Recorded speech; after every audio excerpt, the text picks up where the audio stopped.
Hello everyone, good morning. কেমন আছো সবাই? আশা করি ভালো আছো। এলএস ডেইলি ব্লগে তোমাদের সবাইকে স্বাগত জানিয়ে চলে এসেছি একটি নতুন ভিডিওতে। তো এখন বাজে 8টা, আর আজকে হচ্ছে সোমবার। তো আমি সকাল সকাল উঠেছি, উঠে ওকে টিফিন দিয়ে তারপরে পুরো ঘর বাড়ি ঝাড়ু লাগিয়ে নিয়েছি। আজকে আর কাচাকুচি করবো না, তো যাব একটা জায়গায়। তো ব্লগটা দেখতে দেখতে বুঝতে পারবে কোথায় যাব আর কি করছি, কিসের জন্য যাচ্ছি অবশ্যই দেখতে পারবে। তো চলো সকাল সকাল গুছিয়ে নিই। আর এই যে পুরো বিছানা গুছিয়ে এই যে ঝাড় দেবো ঘর, তো তার জন্য ঝাড়ুটা নিয়ে এসে আমি ব্রাশ করবো, চান করবো, রেডি হবো। তো চলো ব্লগটা দেখতে থাকো, আশা করি ভালো লাগবে। তো দেখো, যেখানে বলেছিলাম আসবো এসে গেছি। আর এই যে এখানে এসছি, আমার বোনও চলে এসছে। তো আজকে কিন্তু আমরা আমার বাপের বাড়িতে এসছি, তো মানে সবাই 3 বোন মিলে। আর এদিকে দেখো আমি একটু চাও বসিয়ে দিয়েছি। তো পিছনে এসে দেখছি মানে বাবাদের যে বারান্দা ছিল সেটা পুরো ভেঙে ফেলা হয়েছে। তার কারণ তোমরা নিশ্চয়ই বুঝতে পারছো। হ্যাঁ, ঘর এসছে, তার জন্যে বাবাদের আর কি নতুন ঘর করতে হবে, সেই জন্যে। তো এদিকে দেখো যে আর কি আমার বাবার বাড়ি যেহেতু টালি দেওয়া, তো এই যে বাঁশ টাশগুলো খুলে টালি সব নামানো হয়ে গেছে। আর এদিকে দেখো আজকে হবে ভিত পুজো, তো সেই জন্যে কিন্তু আজকে আসার মেন কারণ। তো এই জন্য তো যাই হোক, বাবার যেহেতু গাছ টাছগুলো এখনও কাটা হয়নি, তো আর কি সেই জন্য আর কি মিস্ত্রি দিয়ে আর কি গাছ টাছগুলো কেটে নিচ্ছে। মানে যে মিস্ত্রিরা আজকে কাজ করবে তারাই আর কি কেটে দিচ্ছে। তো যাই হোক, আজকে হবে ভিত পুজো, মানে আজকের দিন দেখা হয়েছে একটা ভালো দিন, তো সেই জন্য আজকেই হবে। আর পুজোটা হবে 11টার মধ্যে।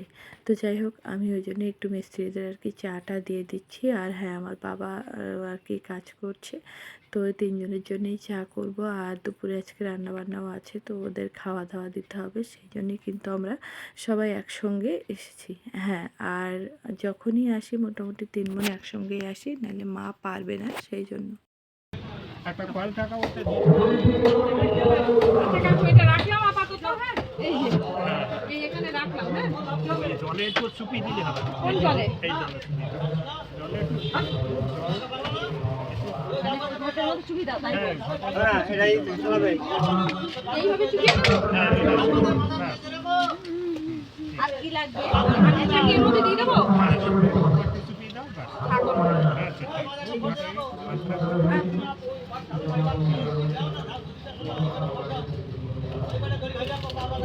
কোথায় একটু সরে যাও, সরে যাও।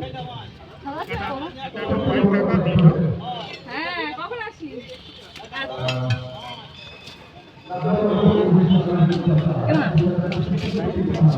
আমাকে দাও। দিয়ে দাও, তিনটা ইট বাবা তিনটা কি কেটে দাও? ভালো ইট দাও। তিনটে নতুন ইট দাও তিনটে। আর বাকি ঘরে দাও। তেল আর নিয়ে এদিকে আমরা 3 বোন মিলে মোটামুটি আর কি পুজোর সমস্ত জোগাড় যন্ত্র সব করে নিয়েছি। আর মা তো উপোস আছে, বাবা যেহেতু একটু ব্যস্ত আছে, তো বাবা কিন্তু ওই যে গাছ টাছগুলো কাটা হচ্ছে সেগুলো আর কি, সেই জন্য বাবা এদিকে আসতে পারছে না। তো যাই হোক, আমরা আছি। আর আমাদের কিন্তু একটা ভাই নেই, ভাই বা দাদা কেউই নেই, তার জন্যে আর কি যেখানেই আর কি মা বাবার সমস্যা হয় বা যে কোনো দরকারে আমাদের 3 বোনকে ছুটে আসতে হয়। তো যাই হোক, আজকে কিন্তু ঘরের শুভ উদ্বোধন হয়ে গেল, মানে ঘরের ভিত পুজো করে ঘরের কিন্তু উদ্বোধন হয়ে গেল। তো তোমরা সবাই আশীর্বাদ করো আমার বাবা যেন তাড়াতাড়ি এই কাজ থেকে আর কি উত্তীর্ণ হতে পারে। আর আশা করি তোমাদের সঙ্গেও শেয়ার করবো যে কীভাবে কী হচ্ছে। নারায়ণ মা নামে বাবা রাম মন্দির। রাম মন্দির। কাশো হ্যাঁ, অল্প একটু দাও, অল্প সামনে। এই আমার তো ওম নিজের নমঃ ভিডিও গাইড শিবায় আত্মাশিবস্তরে কৃষ্ণা ভক্তি মন্দির রামলোকাশো দেবীভ্যায় নমঃ ইহা গচ্ছয়া তিষ্ঠত্র দিস্তোম তস্মিতায় নমঃ ওম বসুদেবতায় নমঃ ওম শক্তি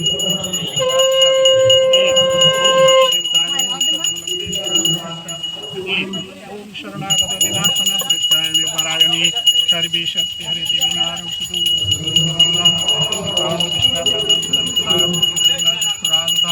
ओम वासुदेवाय नमः ओम भैष्यद्रवित्ते मंदिर नारायण प्रजासन বসে একটা নিয়ে এলে সব হয়ে রাখুন গান नारायण नमः ओम বসে বাবা নিয়ে এসে वासुदेवाय কাটতে নেবে, তখন ওই ভালো করে শুক্রবারে সব পাওয়া যায়। नमः ভিত পুজো করেই কিন্তু ঘরে শুভ উদ্বোধন শুরু হয়। তো এদিকে মোটামুটি পুজোটা কমপ্লিট হয়ে গেছে।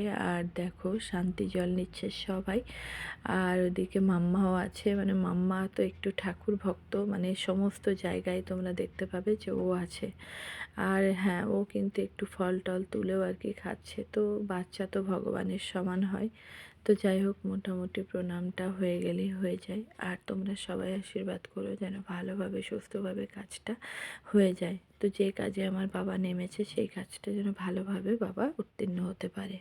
আমি এদিকে দুপুরে রান্না বসিয়ে দিয়েছি। আমার বোনেরা মিলে সব কাটাকাটি করে ধুয়ে দিল। আর মা ওইদিকে আমাকে বড়ি ভেজে দিচ্ছে গ্যাসে। আর এদিকে দেখো সমস্ত সবজির তরকারি কেটে নিচ্ছি। তো আগে করব বেগুন, আলু আর পোনা মাছ, তারপরে করব কাঁচকলা, আলু, মৌরলা মাছ, আর করব আমাদের মাছের ঝাল। তো এই হচ্ছে আজকে দুপুরের রান্না। সকালে কিন্তু সবাই মোটামুটি না খেয়ে আছি, মানে তাড়াহুড়োর জন্য আমরা কেউই মোটামুটি খেয়ে আসতে পারিনি। আর এদিকে এই যে মা চুলাটা কিনেছে যাতে তাড়াতাড়ি রান্নাটা করতে পারি। তো যাই হোক, দুজন মিস্ত্রিও খাবে, তো তাদেরকেও তো ভাত দিতে হবে, ঠিক আছে, টাইমের মধ্যে। তো সেই জন্য আর কি তাড়াহুড়ো করে এই চুলাটাই করছি। আর মা এই জন্যেই কিনেছিল যাতে দুটো মানুষ কি তিনটে মানুষ যাতে মিস্ত্রি যখন কাজ করবে তাদেরকে খেতে দিতে হলে আর কি এই চুলাটাই তখন মাকে সাহায্য করবে। তো যাই হোক, এদিকেও মায়ের আর কি সকালবেলা হাঁটাহাঁটি করে এত পরিমাণে পা ব্যথা করছে, মা তো দাঁড়াতেই পারছে না। তো এই যে গ্যাসের টেবিলের পাশে আর কি মা দাঁড়িয়ে দাঁড়িয়ে বড়ি ভেজে দিচ্ছে। তো আমি এদিকে আলু, পেঁয়াজ, লঙ্কা আর আদা দিয়ে বেশ ভালোভাবে মশলাটা কষিয়ে নেব, একটু ঢাকা দিয়ে দিয়ে অল্প আছে ঢাকা দিয়ে কষিয়ে নেব। তো তারপরে চলো রান্নাটা করে নিই। আর আমার কিন্তু মানে বেশ ভালোই লাগছে। আমি একটু এমনিতেই রান্না করতে খুবই ভালোবাসি। তো যেখানে যাই মোটামুটি এই যে রান্নাটা আগে আমার কপালে থাকে, ঠিক আছে। তো মা বলল তুমি রান্নাটা করো, আমি বসে বসে আর কি সব কিছু তোমাকে হাতিয়ে দেবো। তো যাই হোক, মোটামুটি আমি শুধু এই যে খুন্তিটাই নাড়ছি, মানে মা পুরো বেটে সবজি টবজি কাটাকুটি করে দিল, মাছ টাছ পুরো ভাজা কমপ্লিট, শুধু আমি এই যে বেগুনের তরকারিটা নামিয়ে নিয়েছি। নামিয়ে তারপরে দেখো আলু কাঁচকলাটা বেশ ভালো করে মশলা দিয়ে কষিয়ে নিচ্ছি। আর এদিকে আমি কাঁচকলাটাকে কিন্তু আর কি ওই যে কাঁচকলায় যেহেতু আঠা, তো তার জন্যে হলুদ আর গরম জল দিয়ে বেশ ভালো করে ধুয়ে নিয়েছি। নিয়ে আদা, পেঁয়াজ, লঙ্কা দিয়ে ভালো করে ধিমে আছে, অল্প লো মিডিয়াম আছে একদম পুরো কষিয়ে নিয়েছি। তো অনেকটাই সেদ্ধ হয়ে গেছে। আর এদিকে আমি বাকি যে মশলাগুলো সেগুলো দিয়ে দিচ্ছি। তের মধ্যে দিচ্ছি জিরে গুঁড়ো, ধনিয়া গুঁড়ো, লঙ্কা গুঁড়ো আর দিচ্ছি হলুদ গুঁড়ো। তো যাই হোক, চলো মোটামুটি মশলাগুলো সুন্দর করে সবজি তরকারির সঙ্গে ভালো করে কষিয়ে নিয়ে তারপরে জল দিয়ে দেবো। এদিকে তাড়াহুড়োও করছি, মানে অনেকটাই বেলা হয়ে গেছে। আর শীতের বেলা মানে কিন্তু অনেকটাই বেলা লাগে, ঠিক আছে। তো যাই হোক, আমাদেরও পেট মানে প্রচুর জ্বলছে। তো সকালে কেউই আর কি তাড়াহুড়োই বাড়ি থেকে খেয়ে আসতে পারিনি। আর খেয়ে আসতে পারিনি তার একটাই কারণ হচ্ছে, মানে এখানে এসে পুজোর কাজগুলো করব, তো সেই জন্যে আর কি খাইনি। তো যাই হোক, চলো রান্নাগুলো করে নিয়ে তারপরে খাওয়া দাওয়া করি। এদিকে কিন্তু মোটামুটি বাবারা খাওয়া দাওয়া করে আবার কাজে লেগে পড়েছে। তো এই যে যে বারান্দা ভাঙা হয়েছে সেই ইটগুলো আর কি সব পরিষ্কার করছে। বাবা দিয়ে মোট 3জন মিস্ত্রি কাজ করছে, আর ও চলে এসছে। তো দেখছে এসে যে কিভাবে কি হচ্ছে। আর এদিকে দেখো এই যে বারান্দাটা এটাই ভাঙা পড়ে গেছে। আর একটু ভাঙাভাঙি করলে কিন্তু একটু নোংরা বেশি হয়। তো যাই হোক, কিছু করার নেই।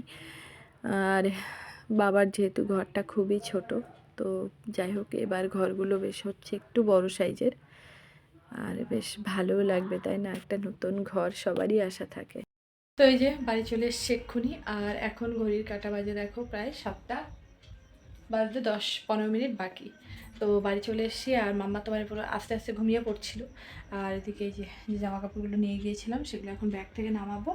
আর প্রচুর ধুলো, যেহেতু ওখানে ভাঙাভাঙির কাজ হচ্ছে, মানে বাবাদের যে পিছনে বারান্দা ছিল, রান্নাঘরটা ছিল, সব কিছু ভাঙা পড়ছে। তো সেই জন্য একটু ধুলোটাই বেশি। তো আগে আর কি জামা কাপড়গুলো বের করে সেগুলোকে কাচতে, মানে কাচার জন্য বের করব। কালকে আবার সকালে স্কুল আছে, তো তার জন্য এখন কিছুটা কাজ গুছিয়ে রাখবো। আর মাম্মাকে দিয়েছি একটা ব্রেড, তো ওটা আর কি ওর দিদি খাইয়ে দিচ্ছে। আমি ততক্ষণ এদিকে গুছিয়ে আমাদের অগোছালো কিছুই নেই, সব কিছু গোছানো আছে। এই যে ছাদে এগুলো মেলে গিয়েছিলাম, তো বাবা আর কি তুলে এনে রেখেছে, এগুলোকে জায়গায় রাখবো। আর নিজে একটু যে জামা কাপড়গুলো যেগুলো ধুলো মাম্মা ওখানে ইউজ করেছে, তো যেহেতু এত পরিমাণে ধুলো, মানে তোমরা তো জানো ভাঙাভাঙির কাজে কিন্তু সিমেন্টের পুরো ধুলো ধুলো হয়ে যায়, তো সেগুলোকে আর কি কাচার জন্য রেখে দেবো। আর এখন রেডি করে রাখলে কি হয়, সকালে কাচাকুচি করে আমি আর কি স্কুলের জন্য রেডি হতে পারবো। যাই হোক, চলো গুছিয়ে নিই। মোটামুটি সমস্ত কাজই কমপ্লিট করে ফেলেছি। বাড়িতে এসেও দেখো, আর এদিকে নিয়েছি মাম্মার জন্য একটু দুধ। কিন্তু এই যে তোমাদের দাদা আর কি ওকে মুখে মুখে একটু বই পড়াচ্ছে, আর বই পড়তে পড়তে কিন্তু ও ঢুলে যাচ্ছে। তো ভাবছি ওকে দুধটা এখন দেবো না। তো এখন যদি দুধটা দিই তাহলে ওকে রাত্রে আর ভাতটা খাওয়াতে পারবো না, তার কারণ ওর এখনই ঘুম পেয়ে যাচ্ছে। তো বইটা নিয়েও রেডি করিয়েছিলাম যদি একটু পড়তে পারে, তো দেখছি না পড়তে পারবে না আজকে আর, কারণ সারাদিন খুব আর কি পরিশ্রম করেছে ও, ঠিক আছে, দৌড়াদৌড়ি ঝাপাঝাপি, তাতে ওর খুব ক্লান্ত। তো ঘুমিয়ে পড়লে রাতটুকু ওর না খেয়েই থাকতে হবে, সেই জন্য ভাবছি দুধটা দেবো না, ভাতটা খাইয়ে দেবো। তো যাই হোক, চলো, মোটামুটি ব্লগটা কেমন লাগলো আশা করি তোমরা সবাই কমেন্ট করবে, আর ভালো লাগলে প্লিজ লাইক কমেন্ট করে দিও, আর চ্যানেলটাকে সাবস্ক্রাইব করো।